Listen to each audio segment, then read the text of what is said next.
Halo sobat pendengar, selamat datang di podcast kami dari kelompok 3. Hari ini kita akan membahas tentang beberapa sastrawan Indonesia yang berpengaruh. Dari puisi hingga prosanya, mereka telah memberikan kontribusi besar pada dunia sastrawan Indonesia. Tokoh sastrawan pertama adalah Taufik Ismail yang disampaikan oleh Rida. Oke Rida?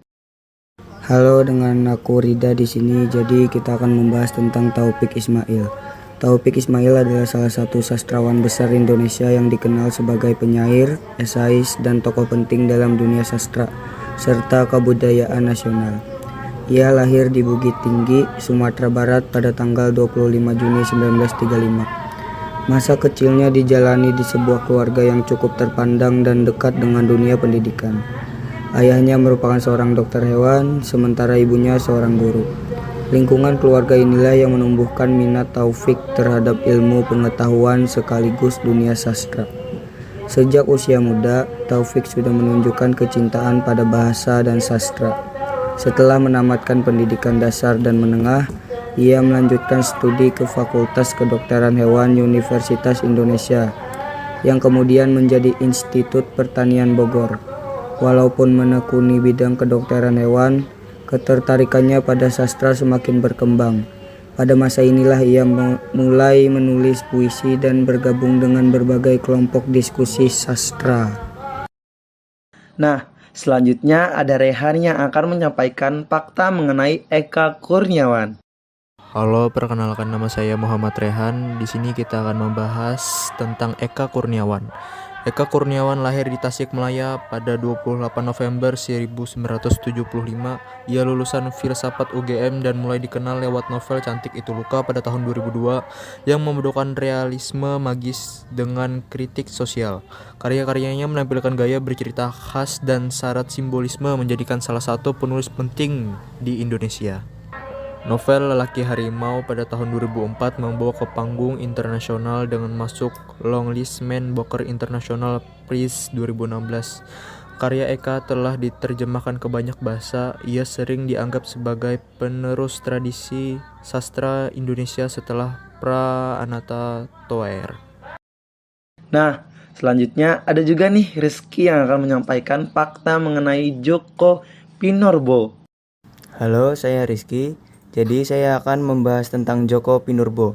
Djoko Pinurbo atau Jokpin lahir di Pelabuhan Ratu 11 Mei 1962. Ia lulusan Universitas Sanata Dharma, Yogyakarta, dan ia dikenal sebagai penyair dengan gaya sederhana, jenaka, namun syarat makna. Puisinya sering menghadirkan benda sehari-hari sebagai simbol kehidupan manusia.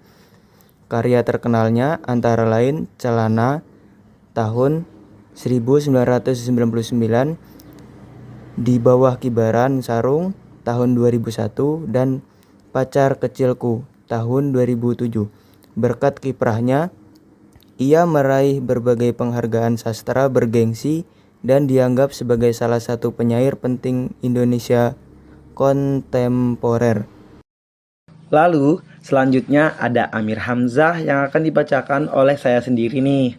Nah, ini kita membahas singkat tentang Amir Hamzah.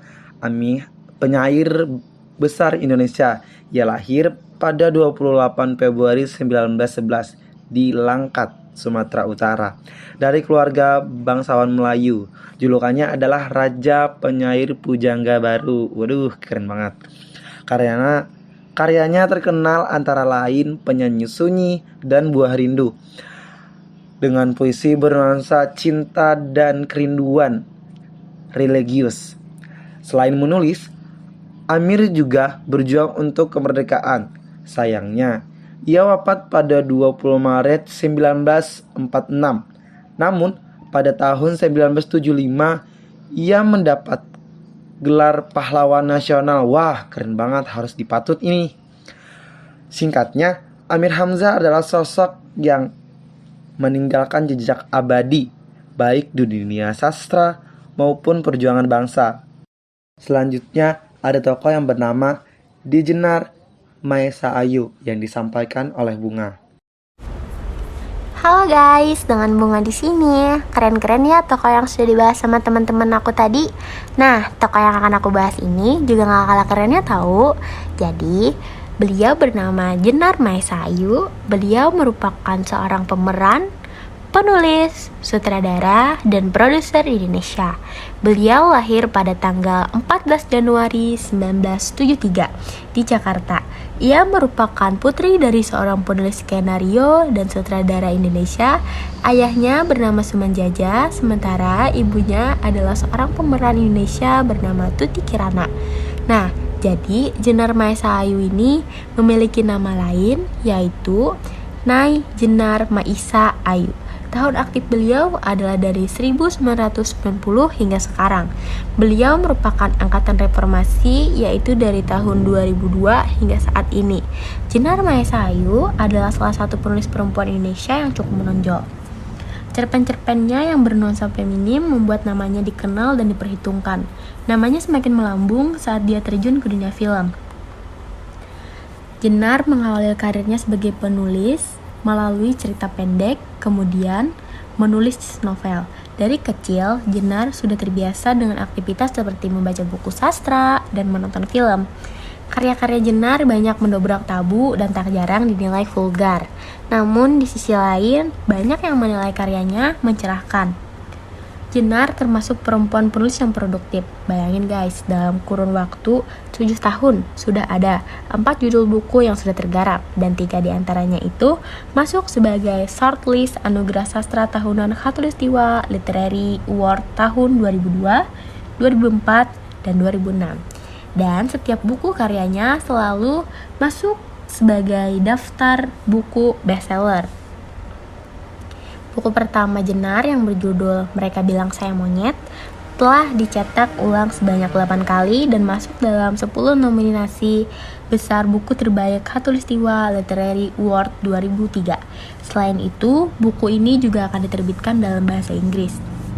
Selanjutnya ada cerpen yang berjudul Waktu Naila, menyabet predikat cerpen terbaik Kompas 2003 yang akan dibukukan bersama cerpen Asmoro dalam antologi cerpen pilihan Kompas itu. Sementara cerpen Menyusu Ayah menjadi cerpen terbaik tahun 2003 versi jurnal perempuan dan diterjemahkan oleh Richard Oh ke dalam bahasa Inggris dengan judul Sculling Pattern untuk dimuat kembali dalam jurnal perempuan versi bahasa Inggris, edisi kolaborasi karya terbaik jurnal perempuan. Selanjutnya ada buku karya beliau yang berjudul Jangan Main-Main Dengan Kelaminmu, juga meraih sukses dan cetak ulang kedua hanya 2 hari setelah buku itu diluncurkan pada bulan Februari tahun 2005. Kumpulan cerpen berhasil meraih penghargaan 5 besar Khatulistiwa Literary Award. Nah, jadi itu tadi adalah beberapa karya tokoh dari seorang sastrawan yang bernama Jenar Maesayu. Jadi keren-keren banget kan guys karya-karyanya. Selanjutnya ada Fitri Zahra yang akan menyampaikan fakta singkat tentang sastrawan Kunto Wijoyo. Halo semuanya, ini aku Fitri. Di sini aku akan membahas secara singkat tentang tokoh sastrawan Kunto Wijoyo. Kunto Wijoyo adalah sastrawan dan budayawan Indonesia yang terkenal dengan karya-karyanya yang mendalam dan filosofis. Ia dijuluki sebagai Kunto Wijoyo Sang Begawan. Kunto Wijoyo dilahirkan di Bantul, Yogyakarta pada tanggal 18 September 1943. Ia dibesarkan di Klaten dalam lingkungan keluarga Jawa yang beragama Islam beraliran Muhammadiyah. Masa kecil Kunto Wijoyo ditandai dengan kebiasaan membaca sastra sejak SMP, keaktifan dalam kegiatan keagamaan di surau, dan sering berpindah tempat tinggal yang membentuknya menjadi seorang sejarawan dan sastrawan dengan pemahaman mendalam tentang perubahan sosial masyarakat pedesaan. Ia belajar dari para sastrawan Indonesia seperti Hamka dan Pramudia Anantatur, serta menimba ilmu di surau untuk agama dan aktif menulis sejak masa muda. Kunto Wijoyo melanjutkan perguruan tingginya di jurusan sejarah, Fakultas Sastra, Universitas Gadjah Mada. Ia lulus pada tahun 1969. Selanjutnya, ia aktif dalam pengajaran, diskusi, seminar, dan menulis artikel sosial budaya serta karya sastra. Karya-karya populer Kunto Wijoyo antara lain yaitu novel seperti Khutbah di Atas Bukit dan Impian Amerika, kumpulan cerpen seperti Hampir Sebuah Subversi, kumpulan puisi seperti Makripat Daun-Daun, serta drama seperti Rumput Danau Bento dan Topeng Kayu. Dengan gaya penulisan yang filosofis dan simbolis, Kunto Wijoyo meninggalkan warisan sastra yang kaya dan berpengaruh di Indonesia. Karya-karyanya masih dibaca dan dipelajari oleh banyak orang hingga saat ini, dan beliau dianggap sebagai salah satu sastrawan terkemuka di Indonesia. Nah, selanjutnya ada Desi nih yang akan menyampaikan fakta mengenai HB Jasin. Halo, bersama Desi di sini. Hari ini kita bahas sosok legendaris yang dijuluki Paus Sastra Indonesia, HB Jasin. HB Jasin lahir tahun 1917 di Gorontalo, dikenal sebagai kritikus sastra paling berpengaruh di Indonesia.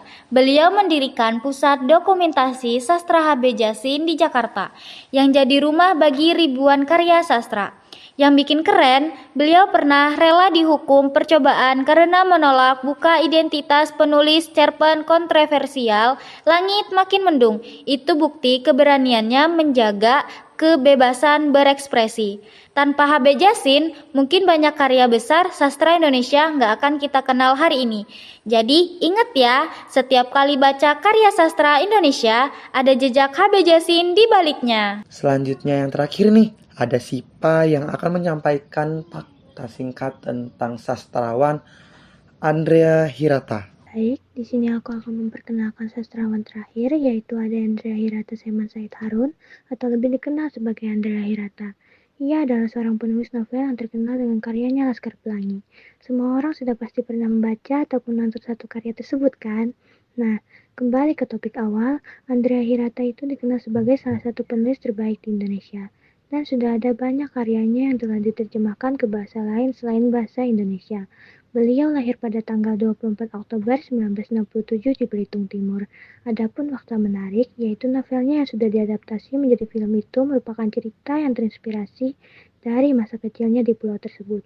Selain tetralogi Laskar Pelangi, Andrea juga menghasilkan karya lain, yaitu Padang Bulan dan Cinta di Dalam Gelas pada 2010, 11 Patriot pada 2011, dan Laskar Pelangi Songbook pada 2012, yang berisi kisah-kisah dari negeri Laskar Pelangi atau Belitung, dan lagu-lagu karya Andrea Hirata yang dibawakan oleh Mendadan Jetniken.